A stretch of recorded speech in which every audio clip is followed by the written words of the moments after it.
The Force will be with you, always. Welcome to the Nerd Party. Hi, this is Nick Anastasiou, story editor on Star Wars The Clone Wars and Star Wars Bad Batch. And you are listening to Aggressive Negotiations. Well, hello and welcome to the most epic Star Wars podcast you'll ever listen to. I am just one of your hosts, Jedi Master Matthew Rushing, and with me, as he is on every single voyage we take into the discovery of all things Star Wars, is my good friend and co-host, Jedi Master John Mills.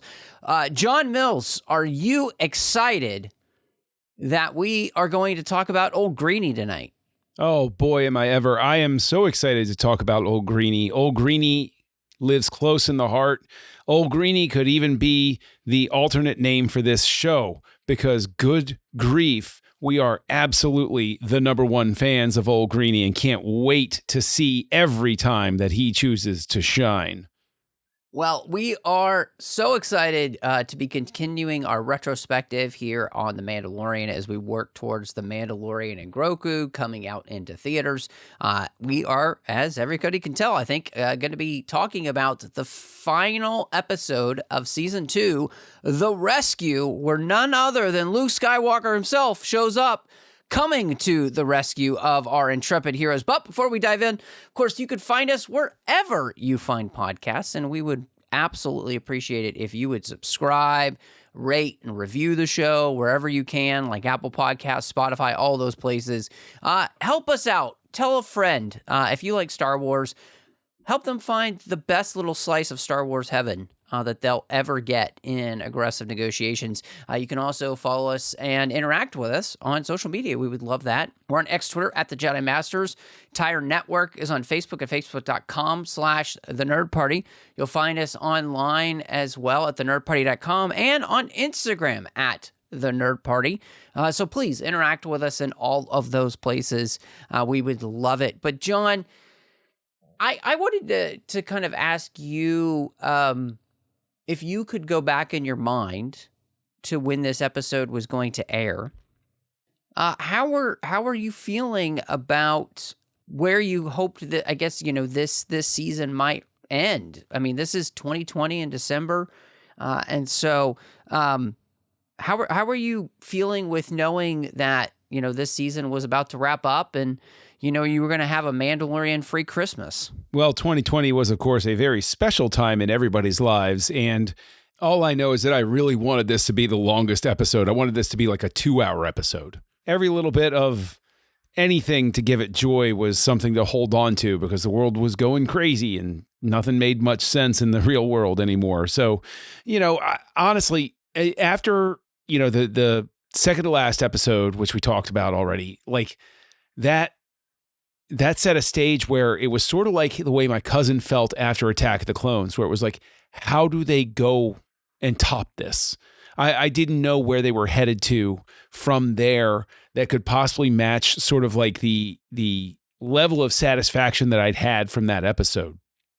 Because that was sort of next level. It made so many references to what I loved in film and different movies that I've seen and different things that really plug into just my core love of Star Wars.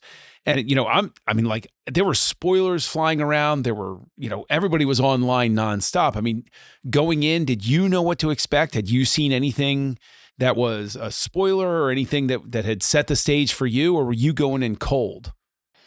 No, I, you know, when it comes to these type of shows, you know, I will watch like a season trailer for something, but I don't want to watch really as much like what's coming next on the next episode type of trailers, those kind of things. I don't like to watch clips. I like to watch things in context. And so, yeah, I was definitely not into the spoiler scene. And you know, I thought what was most interesting about this episode is that, you know, you really had set up a lot of stories in this episode, right? I mean, you have this whole thing where we bring Bo-Katan back and she's looking to get the Darksaber back, which ties into Rebels, which reminds you that when she got the Darksaber in Rebels, it had been handed to her, and therefore it did not go so well in her trying to rule Mandalore at that point. You've got the whole, do we reunite Grogu and Mando, and so that, they can come back together? Is there going to be him completing the mission, giving him to his kind, a Jedi, and if so, who's that going to be? Because Ahsoka said it wasn't going to be her. And then you just, you have the friendships that Mando has made along the way, where, you've got Cara Dune and Fennec Shand, and of course Boba Fett all helping out here as well. And that's a lot happening in this episode. It is. It really is. And so I think in that sense, and even coming into the episode, I don't know that Bo is going to be a part of this episode, right? Because I wasn't looking at spoilers. And so I think, like you, this just became one of those things where at this point with The Mandalorian, it's become such a enjoyable, Star Wars experience again, that when we get to this, I just didn't necessarily want it to end. I like you, I was like, I need this to be the longest freaking episode possible, just because I'm enjoying so much spending time with this world, the characters that have been created, the storyline that's been created, which, has little bits and pieces and aspects of things that, we had kind of read in the EU, I was loving all that stuff. So, that's definitely where I was coming into this. And, I think even just coming back to it and knowing all of the stuff that is going to happen. The other thing I was thinking that I wanted to ask you, does it hold up when you come back to it? Once all of the surprises are known for you, what's coming, how all the action beats are going to play out and everything. Luke Skywalker is going to show up. Does this still hold up for you as kind of a high watermark of Star Wars, especially on television? I completely think that it holds up. Absolutely. I think that this is a really supremely well-crafted episode where once you know the surprises, it's not about the anticipation of what's going to happen next. It's about the anticipation of knowing what's coming next and the treat that it is. And I think everything is just paced so well. It switches from what's going to happen for, I can't wait to see it happen. And same question back to you. Do you think this holds up? Yeah. I don't think anybody's going to be surprised that I'm going to say absolutely. It holds up. And I think the fun part actually of going back now is because I know what's going to happen. I get the opportunity then to be able to kind of look at all the little hidden Easter eggs that are in those scenes. And, specifically with Luke, what's beautiful is if you're watching the lightsaber choreography, there's so much of Anakin in it. There are moves that Anakin literally makes in episode 3 that are there. There's another hallway scene like Rogue One, but this time with the sun. And all of that stuff is this is where giving the fans what they want, but doing it in a way that is legitimized by that story you're telling. That's the best part of being a fan of anything, right? It's akin to that moment of that we were feeling. I know you were a big fan of Star Trek Picard season 3, right? And all of those moments that we were getting in that season as these characters that we loved so much came back together and had a last hurrah, And in that, this episode kind of scratches the itch that we had all had for the sequels, for our favorite characters to come back and do cool stuff, man. Do cool stuff. And and that we want our heroes to be heroes in that sense. And so I think that not only does it hold up, but I think it just continues to be one of those wonderful gifts that we were given as Star Wars fans. I think that's a really important point too about it being a gift, because this is something that's very obviously crafted with the fans in mind, but without getting so inside their own heads that they're trying to outthink us or out clever us or insist that the audience doesn't really know what they want. Like this is something that is very deliberately constructed in such a way as to give joy to the people who are there going along for the ride. I mean, ultimately, we're talking about entertainment. And even when it's teaching you, it should be entertaining you. And part of that is plugging in to what you want and giving you not exactly what you want, but something that feels right nonetheless. It's sort of like, going somewhere and, I use food metaphors all the time, and I'm so sorry for that. But sometimes, you go to a restaurant and what's delivered isn't quite the way you expect the hamburger to be cooked or the fries to be cut, or making myself hungry now. But you get the point, right? And it's about that, giving the audience what they want, but not specifically what they're asking for, if that makes sense. I don't know if it does, but so much of that has to do, I think, with Peyton Reed's direction. And I think Peyton Reed deserves a lot of credit. His work is, largely, like comic. You have Ant-Man, you have Bring It On, you have all of those sorts of things, and it's all about pacing. And so I think that's really also about giving the fans what they want, which is not something that's pondering or laboriously, obsessed with itself. It's something that is coming at you, and it's coming at you in the right pace so that you're absorbing information and it's coming to you. And I think Peyton Reed was, exactly the right director for this moment in time, if that makes any sense. Somebody coming along and who's got film in his background, he's got Marvel in his background. He knows how to deliver something that is to an audience's liking, while at the same time surprising them along the way because of the way the story's being told.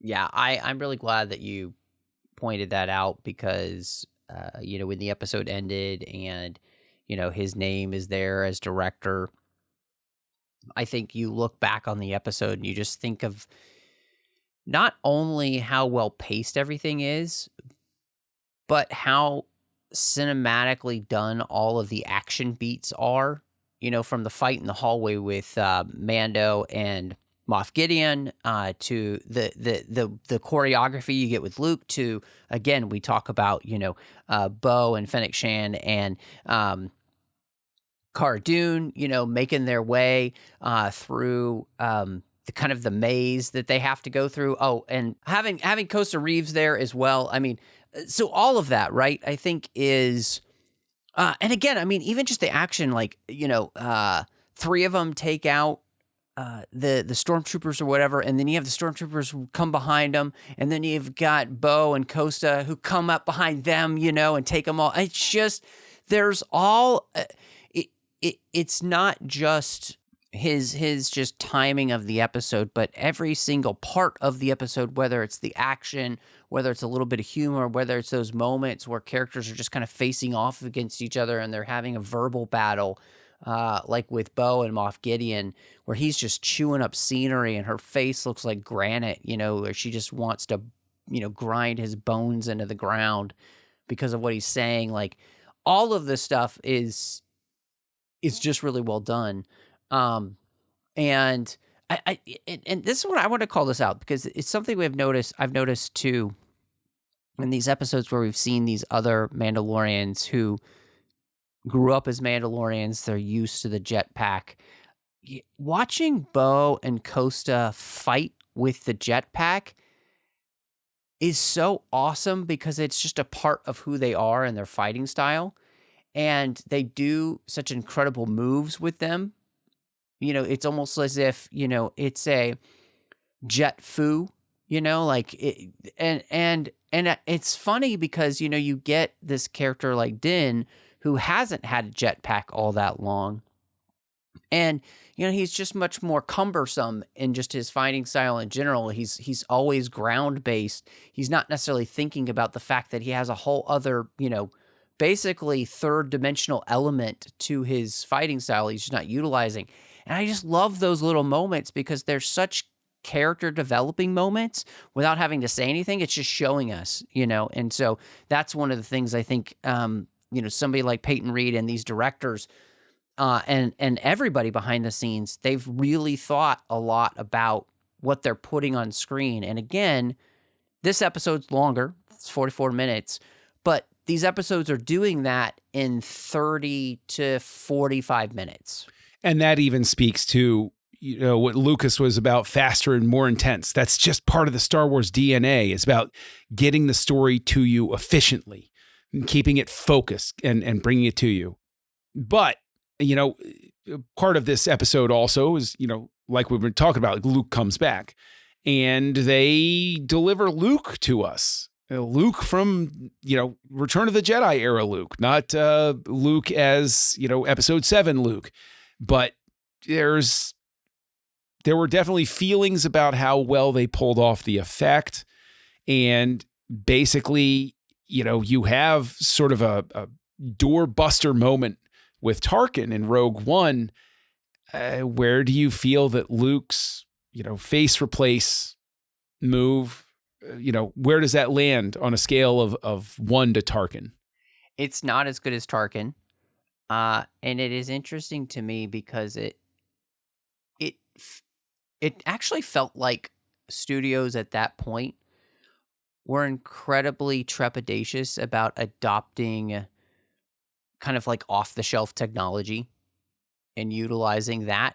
And it just didn't feel as clean as it could have been, where it's like, take what the off-the-shelf technology can do and then work from there. If you and it's not as good as it could have been. It's fine. Yeah, that actually reminds me of, there was a book, Star Wars 365. It was a coffee table book. It was a beautiful book. And it was 365 pages. It was some aspect of production from the prequel trilogy. And in it, there was a disc that came along with it. And one of the things that John Knoll talked about was, it took ILM, all of their custom built stuff to create X-Wings flying, to a certain degree or whatever. I'm probably butchering, but like it took them, 3 weeks to animate this thing, and he pulled some stuff off the shelf, cobbled it together, and he did it in like 3 days. It's not a 1-to-1. I'm pulling from memory, but that's the gist of it. So don't come at me, everybody, if I got some details wrong on that. But the idea is that kit bashing philosophy wasn't just for models; it was for technology. And Lucasfilm itself was known for, doing that, pulling stuff off and customizing it. So, I think you got a really valid point there. I think the thing about that is in the end, and one of the aspects, like I was just watching a little previewette thing with John Favreau talking about the making of Mandalorian and Grogu. And this doesn't spoil anything, but he was just talking about, like, look, we're utilizing all the old technologies and all the new technologies, and we're just merging it all together to try and make the best thing we can. They're utilizing a lot of the type of stuff, like in some of the scenes in forests and stuff. They did the same thing that they did with Lord of the Rings, where they created this massive forest in a soundstage that looks incredibly real, and then you can use the digital technology to amplify all that. And it's like, you just use what you have available to you, and with all that we have, you can tweak it here and there. It's like, yeah, you use all these puppets, right? But all of those puppets also involve digital technology, because you've got to remove all the stuff, and you're cleaning up little movements here and there, and all that stuff. I mean, they talked all about that in Project Hail Mary that just came out. Rocky is not 100% a puppet 100% of the time. And the goal was for them, we have to create the ability for you to never know which is which. Right? And so, again, this is just one of those places where it's funny that they felt the kind of urge to kind of fight just utilizing what's already out there. But in the end, I think that I don't really care because Luke does feel like Luke from the actions that he takes in every moment. He also has that kind of wonderful serenity that you got at the end of Return of the Jedi, where a character feels as though he has completed the journey and now he's on a new journey. And it's one of those places where I have to ask you this, because when I finish this episode, I want a Luke Skywalker like animated series where I get to watch him, train Jedi at his temple and stuff like that, Well, I mean, obviously. Yeah. I give it to the animated team. Like with everything that they're pulling off right now, like they're batting 1,000. They've been batting 1,000 since I can remember. So yeah, we could make that series. Forget about realistic or anything like that. Just give it to the animated team. I'm sure they're, honestly, it's like we've devolved into just this pitch machine for, shows and everything like that. So I don't know, maybe that's just something we should be known for, is being the pitch machine for stuff. We're just fueling like money printing ideas here at Aggressive Negotiations. But John, this is a stupid question, but I'm going to ask it anyway. This is a 5, right? Well, I mean, yeah, come on. What do you think? I mean, this is a 6 on a scale of a 5. It's a 7 out of 5. Like it is a great episode in every possible way. And I think it's just such a love letter to everything that's right and good when things are done right and well. But also, I was just at the end of it thinking, oh my gosh, is this it? Is this truly the end? Like Grogu's gone off. What even comes next? I didn't know what they were going to do. Like, was this just going to be a 2-season show? I mean, cool. If so, if that's where your arc ends, okay. I mean, it would have been, the gutsiest move. It would have been the most gutsy move since keeping Grogu a secret, or keeping his name a secret, or blowing up the Razor Crest unexpectedly. Or giving him the Darksaber. Like, there were so many unexpected things about the show. I wouldn't have really been surprised if this was it. I kind of thought to myself, where do they go next?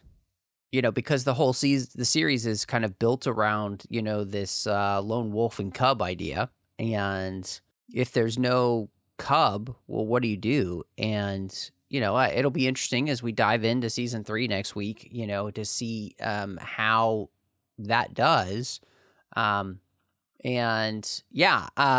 do want to let everybody know too, we're not going to be able to actually intersperse the Boba Fett episodes into this retrospective because we won't have the time.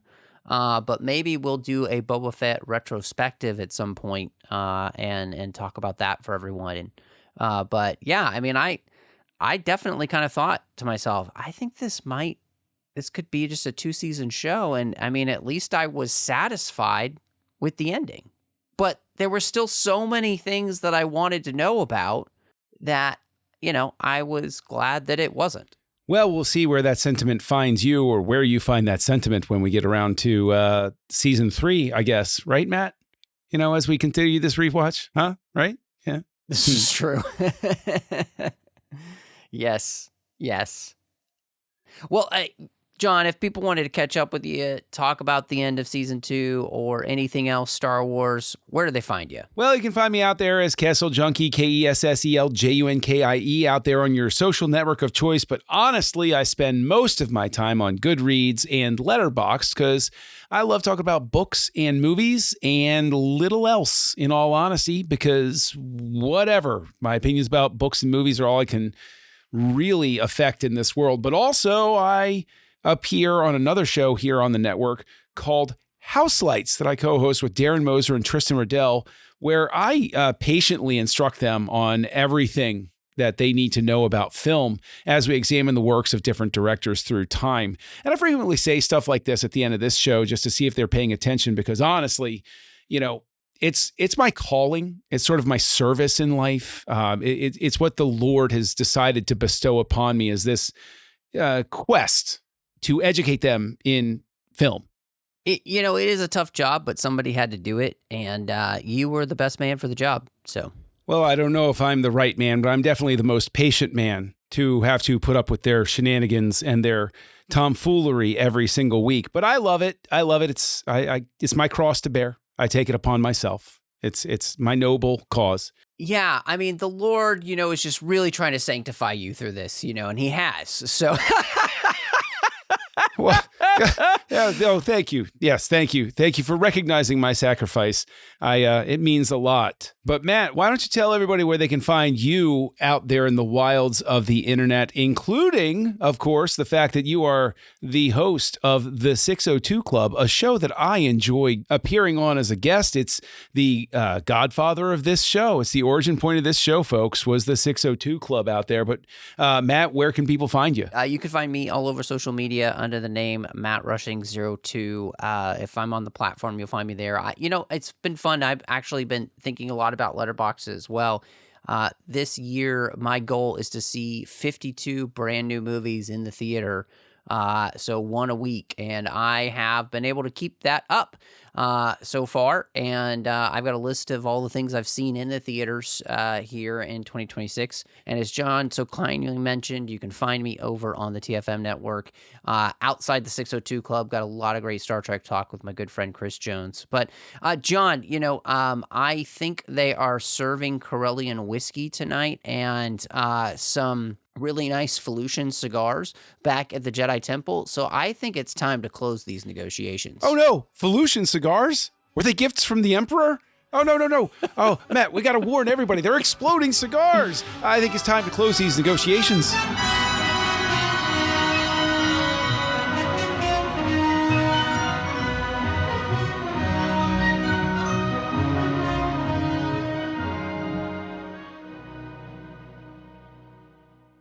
Join the revolution. Join the Nerd Party.